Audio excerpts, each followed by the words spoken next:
দেখি আমাদের অর্থনীতি is not functioning the way it should function, and on the top of that they are borrowing. That means আমাদের যে financial imbalance, এটা আমাদের জনগণ শেষ পর্যন্ত বিয়ার করতে পারবে না। যখন জনগণ বিয়ার করতে পারবে না, economy will be dependent on the foreign loans, and which we do not want. আমরা যে কোনো রাষ্ট্র যদি লোনের উপর ডিপেন্ড করতে চায়, সে আজীবনই লোনের উপর ডিপেন্ড করে চলতে পারবে।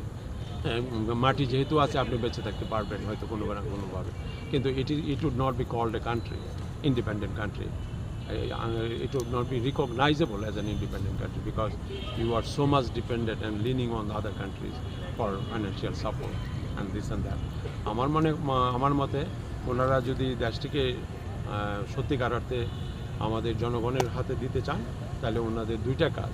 একটা কাজ হলো সংবিধানকে রিফর্ম করে এটাকে জারি করা, প্রমালগেট করা। যদি ওনারা কী উপায়ে করবেন সেটা ওনারা বুঝবেন। আর আমাদের দেশে আর কোনো দিন আগামীতে যেন পার্লামেন্ট যতক্ষণ না বসছে, ফুল ফ্লেজ পার্লামেন্টে যখন ডিবেট হবে, সেই ডিবেটে আমরা যারা ভাগ্যবান হব আমাদের দেশের জনগণকে সার্ভ করতে, তখন আমরা সেখানে আমাদের বক্তব্য তুলে ধরতে পারবো। কেন আমরা লোন নিব না, কেন আমরা কাউকে লোন নিতে দেব না, সেই সমস্ত কথাগুলো তখনই বলা সম্ভব হবে। আমি মনে করি ওনাদের ব্যর্থতা এবং সার্থকতা আমি আপাতত কিছু না দেখলেও জনগণ যদি দেখে থাকেন, জনগণ এই বিচারক, তারাই বিচার করবেন। কিন্তু বাংলাদেশকে তারা যতটুকু কুইকলি, তাড়াতাড়ি জনগণের হাতে তুলে দেওয়া দরকার ছিল, সেটা তারা করতে ব্যর্থ হয়েছেন।